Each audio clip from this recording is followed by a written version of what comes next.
నమస్తే. మనము భగవద్గీతని కొంచెం తేలికగా ఎలా అర్థం చేసుకోవాలనేటువంటి విషయంగా మనం శ్రవణం చేస్తున్నాము. ఈ భగవద్గీత అంటే మనం చాలాసార్లు చెప్పుకున్నాం. ఏంటిది? ఉపనిషత్తులలో ఉన్నటువంటి సారాన్ని గ్రహించి బ్రహ్మసూత్రాలు భగవద్గీత రాయడం జరిగింది. అందుకని ఈ మూడిటిని ప్రస్థానత్రయం అంటారు. ప్రస్థానం అంటే ఏం లేదు, ఈ మూడిటిని మనం అర్థం చేసుకొని ఆచరించుకుంటూ పోతే మనం అర్థం చేసుకోవటమేమో దాన్ని ఏమంటాము, ఉపనిషత్తులు అంటారు. తర్వాత దాన్ని ఇంకా మననం చేసుకుంటేనేమో బ్రహ్మసూత్రాలు అంటారు. దాన్ని మనం అనుభవానికి తెచ్చుకుంటే భగవద్గీత అంటారు. అంటే ఏంటి? ప్రస్థానం అంటే మన ప్రయాణం నేర్చుకోవటంలో మొదలయ్యి చివరికి సత్యాన్ని గ్రహించటంలో అంతం అవుతుంది. ఏంటి సత్యం అని చెప్పాడు భగవద్గీతలో? నిజం చెప్పాలంటే భగవద్గీత ఏ భగవతత్వానికి సంబంధించిన పుస్తకం చెప్పినా మొత్తం మనం మన మన జీవత్వం మీద, మన మనసు మీద, మన ప్రాణం మీద పనిచేసుకొని ఈ మూడు విషయాలు దాటేసి ఉన్నదంతా ఒకటే అనేటువంటి విషయాన్ని గ్రహించడం మాత్రమే చెప్పటం జరిగింది. మళ్ళీ ఈ గ్రహించటము, ఈ ప్రాణము, మళ్ళీ తర్వాత ఏమంటారు, ప్రాణము, మనసు, శరీరం, ఇవన్నీ కూడా ఏంటి? జస్ట్ ప్రకృతి అన్నాడు. ప్రకృతి అంటే ఏంటి? మారుకుంటూ పోతుంది. ఇప్పుడు ఈ ప్రకృతిని బంధిస్తున్నది ఏంటి? ప్రకృతిని మన మనసు బంధిస్తుంది. మనసు అంటే ఏంటి? 3 గుణాలతో ఉన్నది మనసు అన్నాడు. మనని బంధిస్తున్నది మనసే. తర్వాత మనలో ఉన్నటువంటి జీవ చైతన్యం అంటే ఏంటి? భగవతత్వాన్ని బంధిస్తున్నది కూడా మనసే. నిజం చెప్పాలంటే భగవద్గీత ప్రకారం ఉన్నదంతా ఒకటే నిరాకారమైనటువంటి భగవతత్వ శక్తి. అది ప్రకృతిలాగా వ్యక్తమైంది. ఏంటి? పంచభూతాలు, మనసు, బుద్ధి, అహంకారం, దాంతోపాటు జీవ చైతన్యంగా కూడా వ్యక్తమైంది పరమాత్మతత్వమే. అంటే మనలో ఉన్నది భగవతత్వ శక్తి తప్ప ఇంకేమీ కాదు. కాకపోతే మనం ఎందుకు ఆ భగవతత్వ శక్తిని కనుక్కోలేకపోతున్నాము? భగవతత్వ శక్తిని ఆల్మోస్ట్ మర్చిపోయి నా శరీరం తప్ప ఇంకొకటి కాదు అనేటువంటి వ్యవహారంగా మనం ఉన్నాము. ఇప్పుడు చెప్పినటువంటి భగవద్గీతలో చెప్పినటువంటి సాధన ఏంటి? అమ్మా, నువ్వు శరీరము కాదు, ప్రాణము కాదు, మనసు కాదు, నీకు నాకు ఏమి తేడా లేదు. నాకెలా అయితే జన్మలన్నీ గడిచిపోయినాయో నీకు గడిచిపోయినాయి. కాకపోతే ఏంటి? నా జన్మ దివ్యం, నాకు అవి గుర్తున్నాయి. నీ జన్మ దివ్యం కాదు, నేనే జీవత్వం అనేటువంటి విషయంగా ఉన్నావు. నువ్వు కూడా ఏంటి? నీ మనస్సుని వీటన్నిటిని దాటించి కనుక అర్థం చేసుకున్నావంటే నీ జన్మ కూడా దివ్యం అనేటువంటి విషయాన్ని నువ్వు గ్రహిస్తావు. నువ్వు చేస్తున్న ప్రతి పని, ప్రతి మాట, ప్రతి ఆలోచనంగా దివ్యంగా వ్యక్తం అవ్వడం జరుగుతుందమ్మా అనేటువంటి విషయంగానే భగవద్గీతలో మనకు సాధన చెప్పాడు. ఏం సాధన చెప్పింది? అన్ని సమస్యలకి కారణం నేను అనేటువంటి, నాది అనేటువంటి ఒక అహంకారం, మమకారం. దాన్ని పోగొట్టుకోవాలంటే నువ్వు చేసే పని భగవతత్వ పనిగా చేసి దాని నుంచి ఏం ఆశించవాక 2 నీ ఇంద్రియాలని, మనసుని నిగ్రహ పెట్టుకొని సత్యమైంది, అసత్యమైంది అనేటువంటి విషయంగా అసత్యాన్ని వదిలి సత్యాన్ని దాకా వెళ్ళడం అలవాటు చేసుకో. 3 అనన్య భక్తితోటి నేను భగవతత్వమే, పక్కత భగవతత్వమే తప్ప ఇంకొకటి ఏమీ లేదు, నా ఎదురుగా ఉన్నది కూడా భగవతత్వం అనేటువంటి భావంలో ఉండు. అది అనన్య భక్తి. ఎప్పుడైతే నీకు ఇలా ఉండడం జరుగుతుందో నీకు జ్ఞానస్థితి వస్తుంది. ఏంటి ఆ జ్ఞానస్థితి? జ్ఞానస్థితి అన్నా, స్థితప్రజ్ఞ స్థితి అన్నా, తర్వాత కర్మయోగ లక్షణాలన్నా, జ్ఞానయోగ లక్షణాలన్నా చెప్పిందంతా ఒకటేనబ్బా. ఏంటి చెప్పాడు? సమత్వం. మనకి కోరికల్లో పెద్దగా బ్యాలెన్స్ అయిపోతాయి, ఐడెంటిటీ పోతుంది, ఆ తర్వాత అహింస పోతుంది, క్షమాగుణం అయిపోతుంది. మనస్సు నీళ్ళెంత నిర్మలంగా ప్రశాంతంగా ఉంటుందో అలా ఉంటుంది. అంత నీళ్లు నిర్మలంగా ఉన్నటువంటి ప్రశాంతమైనటువంటి ఏ కోరికలు లేని మనసే భగవతత్వం. అది బయట లేదు. జగత్తు నీలో ఉంది, జీవుడు నీలోనే ఉన్నాడు, ఈశ్వరుడు నీలో ఉన్నాడు. ఇప్పుడు నువ్వు చేయాల్సిందేంటి? జగత్తుని, జీవత్వాన్ని, ఈశ్వరత్వాన్ని దాటిన తర్వాత ఉన్న విషయం ఏం చెప్పాడు? ఈ జగత్తు, జీవుడు, ఈశ్వరుడికే ఇప్పుడు మనకి భగవద్గీతలో మనం ఏం చదువుకుంటున్నాము? గుణత్రయ విభాగం చదువుకుంటున్నాము. వీటికే గుణాలు అని పెట్టాడు. ఏంటి? జగత్తు కనపడుతోంది, తమో గుణం, నాకు కనపడుతున్నాను నేను రజోగుణం, లోపల ఉన్నటువంటి ఈశ్వరతత్వం సత్వగుణం. అంటే ఏంటి? అన్నీ 3 గుణాలే చెప్పాడు. ఈ 3 గుణాలు ఎక్కడున్నాయి? మన దగ్గర ఉన్నాయి. ఈ 3 గుణాల చేత మనం బంధించబడి ఉన్నాం. ఎవరు బంధించబడింది? నిజంగా చెప్పాలంటే జీవుడైనా, పరమాత్మైనా, ఆత్మైనా, ఈశ్వరుడైనా తత్వం ఒకటే, ఇంతకంటే ఇంకేం లేదు. ఈ గుణాలేంటి? ఈ కోరికలు. అంటే మనసులో ఈ 3 గుణాలతో బంధించబట్టి ఉండబట్టి మనం ఇలా ఉన్నాం. ఏంటి ఆ 3 గుణాలు? ఇప్పుడు మనం చదువుకుంటున్నాం కదా, సత్వగుణం. ఈ సత్వగుణంతో మనం ఎలా బంధించబడ్డాము? సత్వగుణం ఎప్పుడు సుఖము. తర్వాత ఏంటి? అబ్సెషన్. అంటే అన్ని మంచిగా ఉండాలి, నేను చెప్పినట్టు అంతా పద్ధతిగా ఉండాలి, అందరూ ఒకలాగనే ఉండాలి, ప్రపంచ శాంతి, ఇవన్నీ అంటున్నాం కదా, ఇదంతా కూడా సత్వగుణమే. కాకపోతే ఏంటి? ప్రపంచ శాంతి అనేటువంటి ఆలోచన మంచిదే. కాకపోతే నేను చేస్తున్నాను అని తెల్లవారు నిద్ర లేచినప్పటి నుంచి రాత్రి పడుకోబోయేంతవరకు ఇంకొక విషయం పట్టకుండా దాని స్థితిలోనే ఉండి ఎవరు మారారు, ఎవరు మారలేదు అనేటువంటి వ్యవహారంగా వెళ్ళాము. వెళ్ళామంటే అది కూడా మనని బంధిస్తున్నది. ఇప్పుడు ఇవాళ మనం చేస్తున్నాము, చెయ్యకపోయినా ఏం లేదంటే ఏది కూడా మనని బంధించకూడదు. ఆ బంధించకుండా ఉండినప్పుడు మాత్రమే మనం సత్వగుణాన్ని దాటుతాం. రజోగుణం ఏంటి? ఎంతసేపటికి కోరికలు, అటు పరిగెత్తడం, విరిపాత్రం, లోభం, మోహం, కోరిక తీరితేనేమో ఆశ, కోరిక తీరకపోతే కోపం, ఇది కూడా గ్రహించుకోవాలి. మూడోది ఏంటి? తమో గుణం. ఇంత దూరం ఆలోచనే ఉండదు. ఏది ప్రస్తుతంలో ఉంటే అదే, ముందు చూపు ఉండదు. చేసిన తప్పులే చేసుకుంటూ ఉండడం జరుగుతుంది. ఇప్పుడు ఈ 3 గుణాల లక్షణాలు ఇవి. నిజం చెప్పాలంటే ఇప్పుడు అసలు ఆధ్యాత్మిక సాధన అంటే ఏంటబ్బా? చాలామంది కాన్సన్ట్రేషను, ఒకే దాని మీద మనసు నిలబడము, ఏదో గుండెనో లేకపోతే బ్రీతింగ్నో అబ్జర్వ్ చేయటం అంటారు. అదంతా కాదబ్బా. అవేర్గా ఉండడం. ఎవరు అవేర్గా ఉండాలి? కాన్షియస్నెస్ అంటే ఏంటి? మనము గుర్తించుకొని కరెక్ట్గా ఉండడం. నిద్ర లేచిన తర్వాత మనం జాగ్రత్త అవస్థకు వచ్చాం కదా, అప్పుడు కాన్షియస్గా ఉండాలి. ఏం కాన్షియస్గా ఉండాలి? ఏ గుణం మనల్ని ఇబ్బంది పెడుతుందని గ్రహించామో ఆ గుణం మీద ఫైట్ చేయకుండా చిన్నగా ఆ గుణాన్ని బుజ్జగించి మనం బయటికి రావాలి. మళ్ళీ అల్టిమేట్గా చెప్తున్నది ఏంటి? ఈ 3 గుణాలు మన దగ్గర ఉన్నటువంటి మన మనసే. మనసు లిమిటెడ్గా ఉంటే మన శరీరం, కొంచెం ఎక్స్పాండ్ అయితే ప్రత్యేగాత్మ, ఇంకా ఎక్స్పాండ్ అయితే బ్రాహ్మణ తత్వం. ఎప్పుడు బ్రాహ్మణ తత్వానికి వెళ్తాము? బ్రాహ్మణ అన్న, పరమాత్మ అన్న, భగవాన్ అన్న అర్థం ఒకటే, వ్యాపించింది అని. ఒక్కొక్కళ్ళు ఒక్కొక్క సాధన చేసిన వాళ్ళు ఆ పేరు అంటారు. పరమాత్మ అంటే యోగంలో అంటారు, అట్లాగా బ్రాహ్మణ్ అంటే వేదాంతంలో అంటే ఏంటి? జ్ఞానస్థితిలో అంటారు. 3 భగవాన్ అంటే భక్తి మీద ఎక్కువ ఫోకస్ పెట్టిన వాళ్ళు భగవాన్ అంటారు. అన్నీ చెప్పాలంటేనబ్బా పదాలే తప్ప అర్థమైతే ఒకటి నిరాకారం. ఆ నిరాకారమైన శక్తి నుంచి వ్యక్తమైంది ప్రకృతి. అంటే ఏంటి? మనం ఏ మార్పులు జరుగుతున్నా, ఏం జరుగుతున్నా కారణం అంతా ప్రకృతి. ఇప్పుడు ఆధ్యాత్మిక స్థితి అంతా ఏంటి? ఇదంతా ప్రకృతి సహజమైనటువంటి స్థితిని అర్థం చేసుకొని ఆ స్థితిలో ఉంటూ ప్రకృతి ద్వారా జరిగే పనులన్నీ వండర్ఫుల్గా కండక్ట్ చేయడం జరగడం ఉండాలి. ఎప్పుడు కండక్ట్ చేస్తావు? తమో గుణంలో ఉంటే ఏం పట్టించుకోవు, రెస్పాన్సిబిలిటీస్ తీసుకోవు, గోలగోలుకుంటావు. రజోగుణంలో ఉంటే తెల్లవారులు ఇచ్చినప్పటి నుంచి ఎవరు దొరికితే వాళ్ళకి ఫైటింగే, అంతేగా. సత్వగుణంలో ఏంటి? ఇవన్నీ నాకెందుకు లేని అదొక రకమైనటువంటి స్థితిలో ఉండడం కాదు. ఆధ్యాత్మికతలో కూర్చోమని చెప్పలా, బద్ధకంగా ఉండమని చెప్పలా, డైనమిక్గా ఉండమన్నారు, ఇన్స్పైర్డ్గా ఉండమన్నారు, ఎలర్ట్గా, అవేర్గా, విజిలెంట్గా ఉండమన్నారు. విజిలెంట్, అవేర్నెస్ ఎక్కడ? మన మనసు. అంటే ఏంది? 24/7 మన అవేర్గా అంటే కాన్షియస్గా ఉంటూ జరగడం చెప్పడం. అంతేనబ్బా. నిజం చెప్పిందంటే భగవద్గీత ఈ 3 గుణాలంటే ఏంటి? ముఖ్యంగా తమో గుణం కోరికలు ఎక్కువ, రజోగుణంలో పేరు కావాలి, సత్వగుణంలో సుఖం కావాలి. ఈ 3 కూడా ఒకేసారి నువ్వు ఫైట్ చేస్తే పోవు. చిన్నగా మనంతట మనమే గ్రహించుకొని దానికి ఎట్లా బయటపడాలి అనేటువంటి విషయంగా కన్సిస్టెంట్గా ఒక చిన్నగా ప్రాక్టీస్ చేసుకుంటూ చివరికి ఆ స్థితి దాటి వెళ్ళాలి. చాలామంది అంటారు నా కండిషన్ చెప్పండి అని పక్క వాళ్ళని అడుగుతూ ఉంటారు. 100% అది ఎవరి స్థితి వాళ్ళే కనుక్కోవాలి తప్ప పక్క వాళ్ళకి సంబంధించింది కాదు. అంటే ఏంటి? ఆధ్యాత్మిక సాధన అనేది మనమే పుట్టాము, మనమే ఉన్నాము, మనమే చచ్చిపోతాం. అంటే ఎవరి పుట్టుక వాళ్ళే పుట్టాలి, ఎవరి చావు వాళ్ళే చచ్చిపోవాలి. మరి మిగిలిందంతా ఏంటి? మిగిలిందంతా ఎక్కడా నువ్వు రియాక్ట్ అవ్వకుండా, టెన్షన్ పడకుండా, నా వల్లే జరుగుతుంది అనేటువంటి భావం వ్యక్తం చేయకుండా నీ పని నువ్వు ప్రశాంతంగా చేయడం జరుగుతూ ఉన్నప్పుడు చెయ్యంగా కన్సిస్టెన్సీలో సత్యం అసత్యం అనేది మనకు రామొస్తుంది. ఏంటి సత్యం? ఏం లేదు, సాక్షిగా ఉండడమే సత్యం.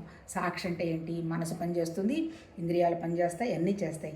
కానీ ఆ వచ్చి ఊరికి కంటితోటి గమనిస్తూ ఉంటాం, కానీ మానసికంగా లోపలికి తీసుకొని అది మాట్లాడటమో ఏదైనా చెయ్యము. ఇప్పుడు నేను మాట్లాడుతున్నాను అంటే మనసు పనిచేస్తున్నది అని అర్థం. నిజంగా సాక్షితత్వంలో ఇవేవి ఉండవు, మనకేం సంబంధం లేదు అనేటువంటి విషయంగా ఉంటూ అవసరమైనప్పుడు రెస్పాండ్ అవుతూ రిమైనింగ్ టైం ఎవరిలో వాళ్ళు ఉండడం. కాకపోతే జీవత్వం ఉన్నంత వరకు ఆకలి, నిద్ర ఇవన్నీ ఉంటాయి, ఇవన్నీ ప్రకృతి కాబట్టి. కాకపోతే వాటిని ఎంతవరకు మనకు ఉపయోగపడుతుంది అని సత్వగుణ స్థితిలో ఉంటూ, అంటే ఏంటి? కోరికల కోసంగా ఏమీ చెయ్యకుండా వచ్చేదేదో 100% మనం ప్రాసెస్ చేస్తూ ఉండడమే చెప్పటం జరిగింది.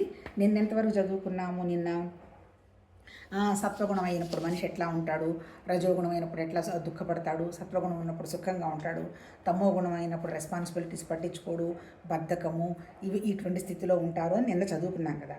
ఈరోజు 14 తొందరగా చేసేస్తాను, జస్ట్ 5 minutesే. సత్వగుణం వృద్ధి చెందినప్పుడు మనుజుడు మరణించినచో అతడు ఉత్తమ కర్మలను ఆచరించువారు చేరడి నిర్మలములైన స్వర్గాది దివ్యలోకాలను పొందుదురు. నిజం చెప్పాలంటే ఈ భగవద్గీత రాసిందంటే ఎప్పుడు ఉపనిషత్తులు మహానుభావులు చెప్పారో మనకు తెలియదు. కాకపోతే వాళ్ళు పెట్టిన పేర్లు మనకి పురాణాల్లో ఉన్నటువంటి అవన్నీ చూస్తే లక్షల పేర్లు పెట్టున్నారు. అంటే ఏంటి, ఇప్పుడు మనకి చెప్పిన దాంట్లో కూడా భగవద్గీతలు అదే చెప్పాడు కదా, ఋషులు నాలో నుంచి వచ్చారు, దేవతలు వచ్చారు, మనువులు వచ్చారు, ఆ తర్వాత ఆదిత్యులు వచ్చారు, వసువులు వచ్చారు, ఆ తర్వాత ఇంకెవరు చెప్పాడు, తర్వాత అశ్వని దేవతలు వచ్చారు, తర్వాత అశ్వత్థ వృక్షం, తర్వాత నీళ్లు, గంగానది, ఆ తర్వాత జంతువులు, అన్నీ రానిది లేదు, సమస్త నాలో నుంచే వచ్చిందన్నారు. మరి ఎన్నాళ్ళ నుంచి ఈ సృష్టి ఎక్స్పాండ్ అవుతుందో మనకు తెలియదు. కానీ వీళ్ళందరికీ కూడా లక్షల పేర్లు ఉన్నాయి. అంటే దీన్ని బట్టి ఏంటి, వాళ్ళ ఊహాశక్తి ఏదో కొద్దో గొప్ప మనసులో లేదే తర్వాత కాలంలోనైనా ఎలా ఊహిస్తారు. అంటే మనకి 2500కి ముందే ఏం జరిగినా, అంతే దాదాపు 2500 సంవత్సరాలైంది. అంతకుముందు బీసీ అంటే ఇంకొక 10-15 సంవత్సరాల ముందు అప్పుడు సంస్కృతం కనిపెట్టడం జరిగింది. అంటే అట్లీస్ట్ ఏమి రాసినా మినిమం 4-5 వేల సంవత్సరాలు తక్కువైతే ఇది ఉండదు. అప్పుడు ఇందులో రాసింది ఏంటి, ఎప్పుడైతే నువ్వు సత్వగుణంలో ఉంటావో స్వర్గాది దేవతలు ఉండేటువంటి విషయంగా చెప్పాడు.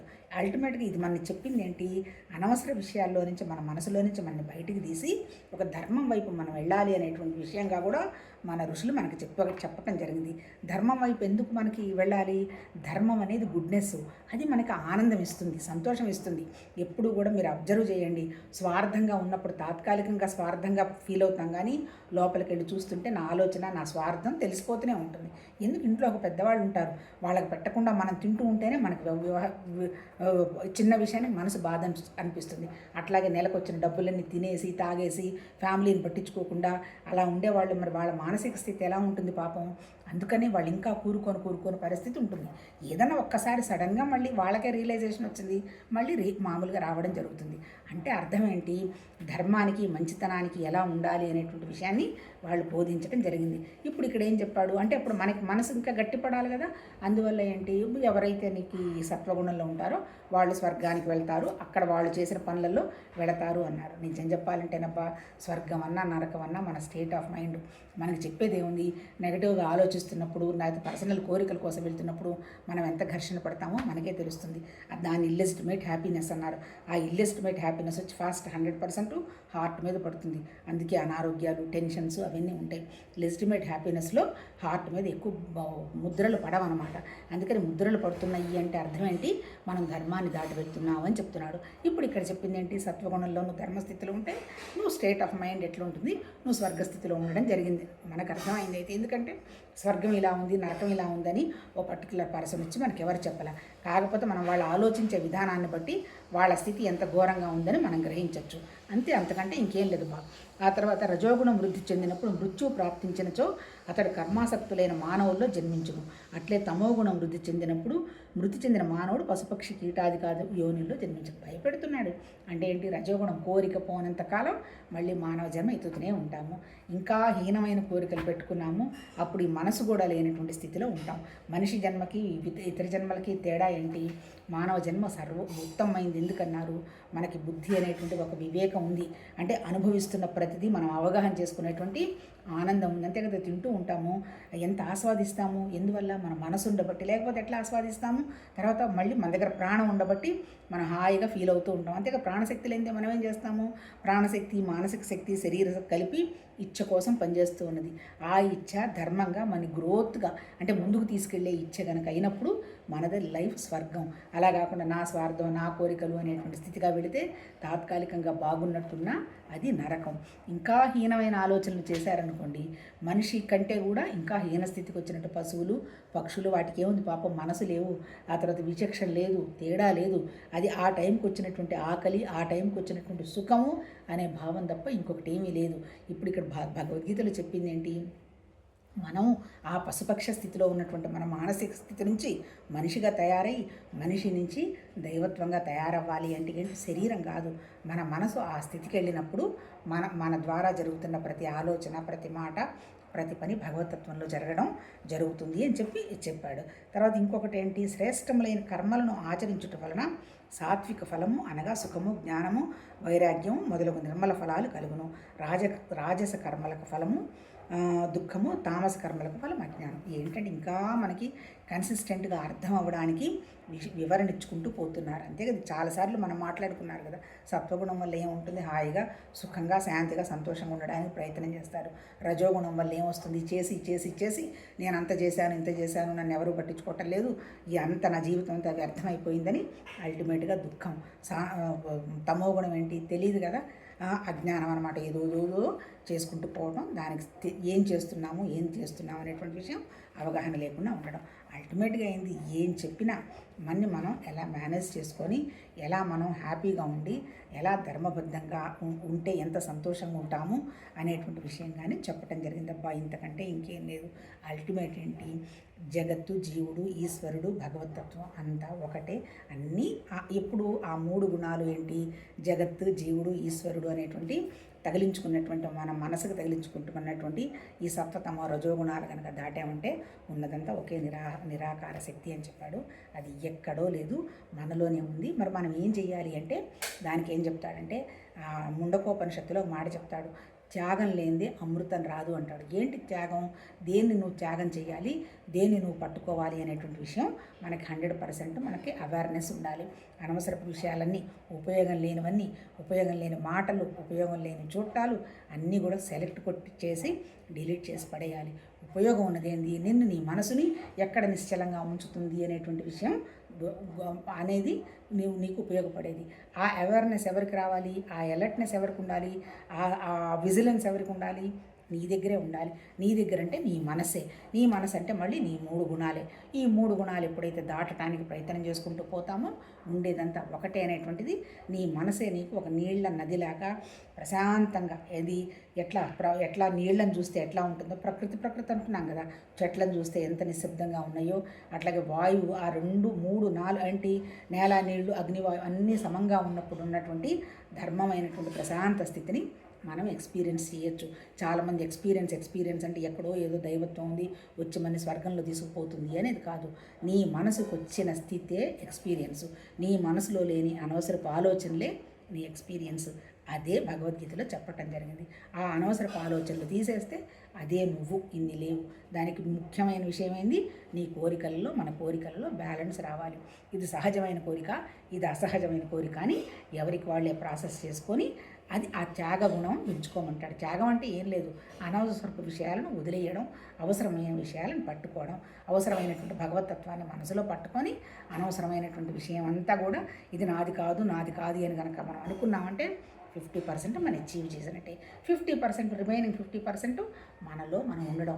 ఎక్కడికి పోయినా, ఏ కాలంలో ఉన్నా, ఏ ఊర్లో ఉన్నా, ఏ మనుషులతో ఉన్నా మనలో మనం ఉండడం కనుక ప్రయత్నం చేస్తే మనం నీళ్ళు ఎంత ప్రశాంతంగా ఉంటాయో మనం కూడా అలానే ఉంటాం. అదే చెప్పింది, రేపు కంటిన్యూ చేద్దాం. నమస్తే.